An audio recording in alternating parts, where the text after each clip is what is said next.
welcome back to Anything is Possible. This is Tamara, and I live at Lake Chapala in Jalisco, Mexico. I thought I'd throw in here too that you may have noticed that I actually did go ahead and monetize my channel. I put out a little question to you, my audience, quite a while ago actually, when I hit 1,000 subscribers, and I've been kind of debating still in my mind as to whether I wanted to turn on monetizing. And then I thought, you know what, I do put a lot of effort into these. I don't post frequently, but when I do, I put quite a bit of effort into it. It takes hours for me to film and edit and get the things posted. And there are things that I would like that I think could make the channel a lot more interesting. I would really love to get a drone. I can get my little drone up there and show you aerial views of some of the things that are in this area, and I can improve my equipment. I would like to get a gimbal so I can film while I'm walking and not have it really jerky and bouncy. And I'd like to get a mount for my automobile so that I can film while I'm driving. Right now I can't do that. And once in a while I've held up a camera while I'm driving, but it's kind of hazardous actually to be hand holding while you're driving. So, you know, there's just little pieces of equipment that I could use that would make things better. I don't expect to make huge amounts of money at this. I don't have that many people that watch every week, but you know, if I could make a little bit of money and get a little bit more equipment, it would be really, really kind of nice, and I think it would be more enjoyable for you also. So, thanks for watching, and I just wanted to say that if the ads bother you, you can actually subscribe to YouTube, and you won't see any ads at all, and it's really minimal. I think it's $12 or $15 a month, and you can watch any YouTube channel and never see any ads, watch YouTube movies and never see ads, and listen to music and never get any ads. So thanks a lot, and I'm just doing what, there was only one person that said that they didn't think I should get paid, that they really hated the ads, and I've never liked ads, but anyway, that's what I'm doing now, and I hope you guys will go along with that, and hopefully, you know, in a few months, if I gather enough pennies together from this, then I'll be able to get some better equipment. So, thanks a lot.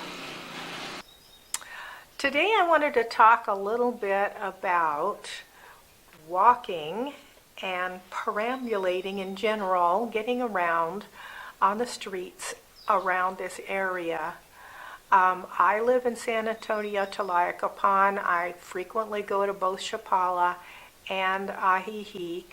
I visited Jocotepec and San Juan Cozala, and Ixtlahuacan also. I have to say, Ixtlahuacan is probably the easiest to get around. They've done a lot of work in that town, but I have to say that in general, if you have any kind of infirmity in terms of walking, I would really not recommend that this is a good area. There are towns that do actually have very walkable sidewalks and downtown areas.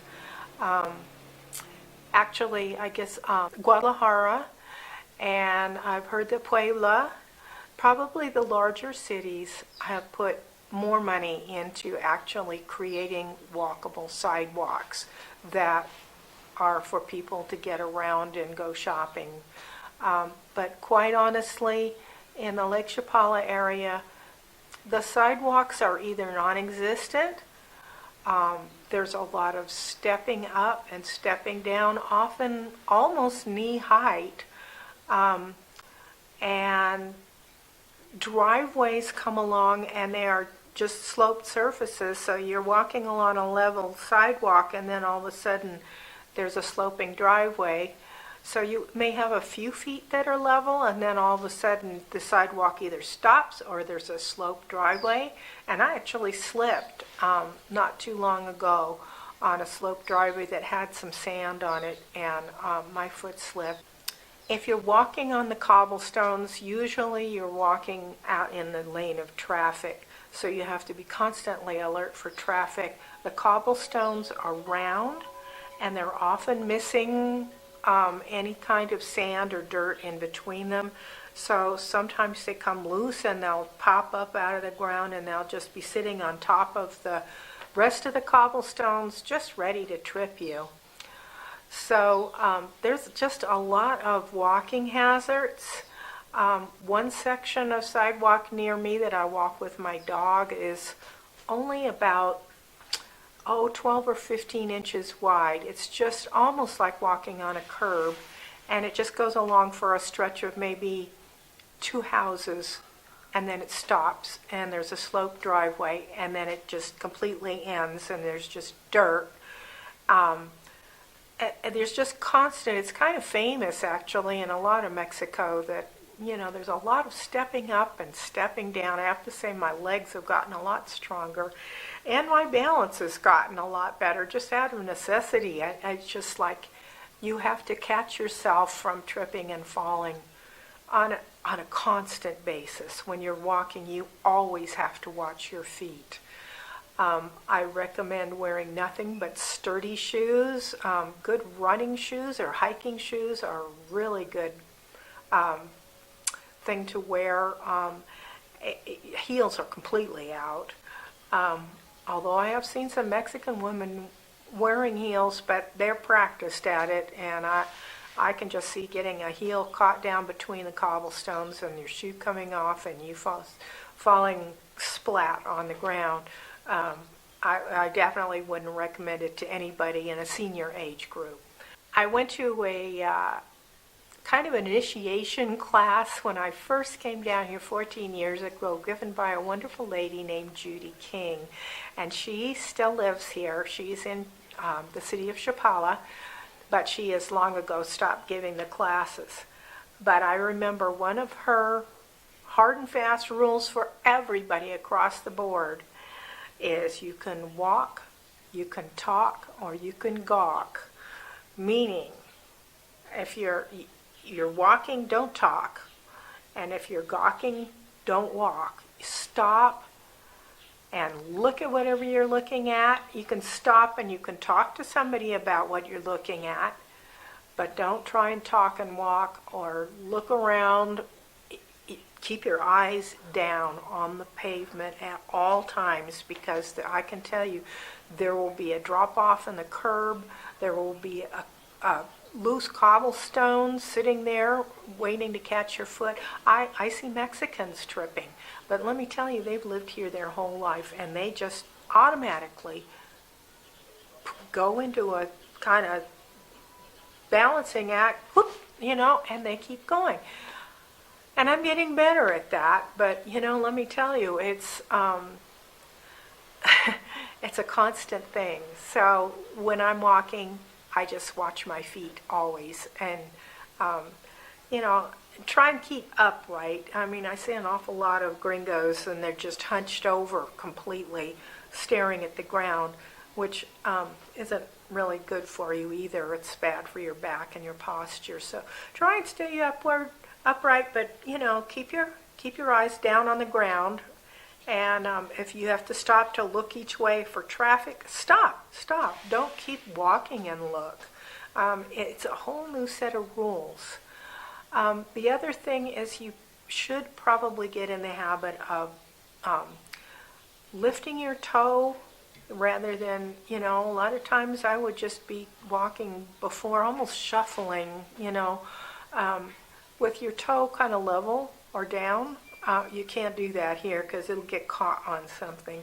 So I would suggest that you can strengthen your shin muscles by doing some toe lifts every day, and get in the habit of doing that when you walk. Just lift your toe up so it doesn't get caught on things that you might not see. And also, just lift your leg up You know, you don't have to march like, you know, you're in a marching band, but you don't have to look stupid about it. But lift your toe up and lift your leg up so, you know, so you're kind of able to walk and avoid things that you just might not see. I also do balance exercises several times a week. There's a lot of them on YouTube. So if you get to you can actually improve your balance a whole lot just by doing balance exercises, standing on one leg, turning your head, doing some movements while you're standing on one leg. Try and stand on one leg and put your foot through your pant leg, or put your sock on while you're standing on one leg. There's a lot of things you can do that just work on your balance constantly.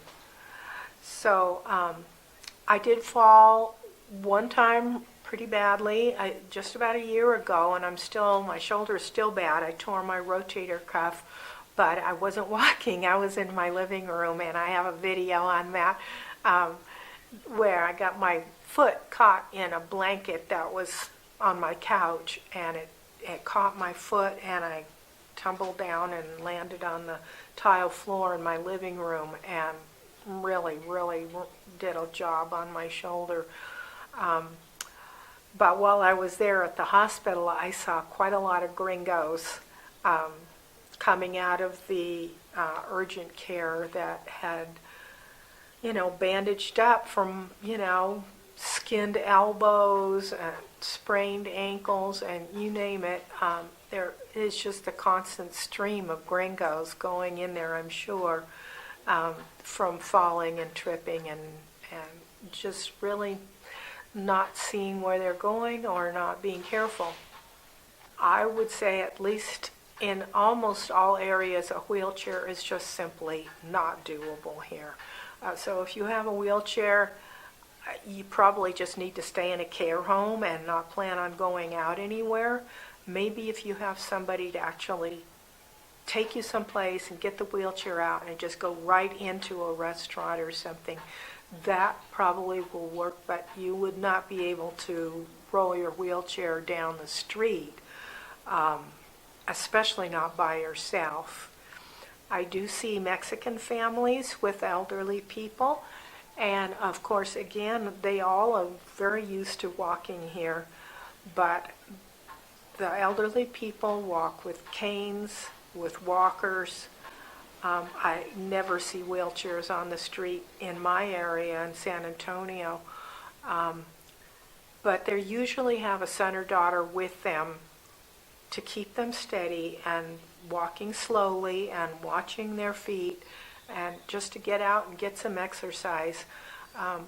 But it's not recommended that if you have an infirmity that you would be able to go out and walk around and sightsee and do any of that on your own. You know, even at my age, I'm constantly being careful. Something, I was out the other night, and you know, the streets are not always well lit. Most of them are pretty well lit around here, but you know, things are in the shadow. You can't see everything. So I just thought, you know, I need to do a little word of caution here, because I see on some of the local Facebook pages discussions and questions of, you know, I walk with a walker, am I going to be okay? Or I use a wheelchair, will I be able to move down there? And I'm like, I just really wouldn't recommend it. And there's no codes.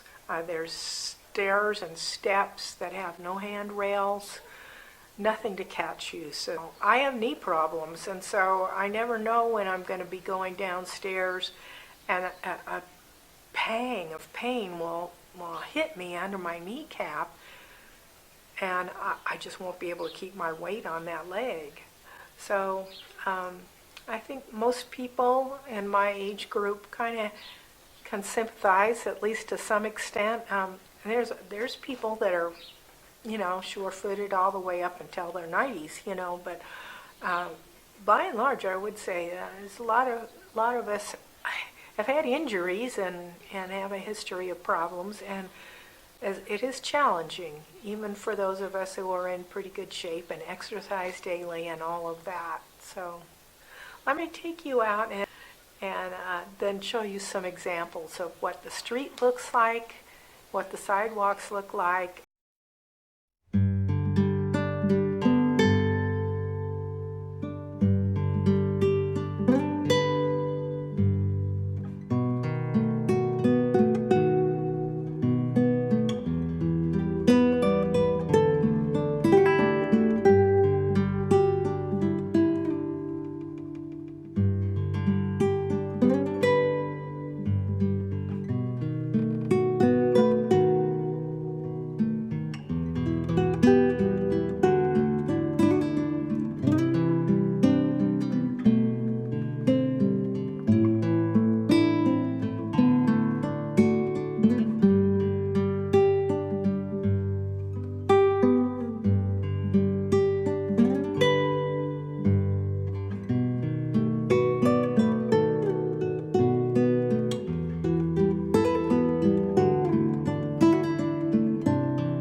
that's it for this time. I hope that was somewhat enlightening to you. Don't be afraid of it here. It's just, it's a challenge is all, and I just wanted you to be aware of that. Find some other wonderful Mexican community that has more options for people that are physically challenged, if that is what you're facing, because quite honestly, as years roll by, we generally do not get more spry. we tend to have more problems rather than fewer problems. So if you start out already in a challenging situation, it's probably not going to improve. So thanks for watching. If you like it, please give it a thumbs up, subscribe, and share with your friends. And if you have something to say, leave a comment. I'll try and get to you. Thanks a lot. Bye.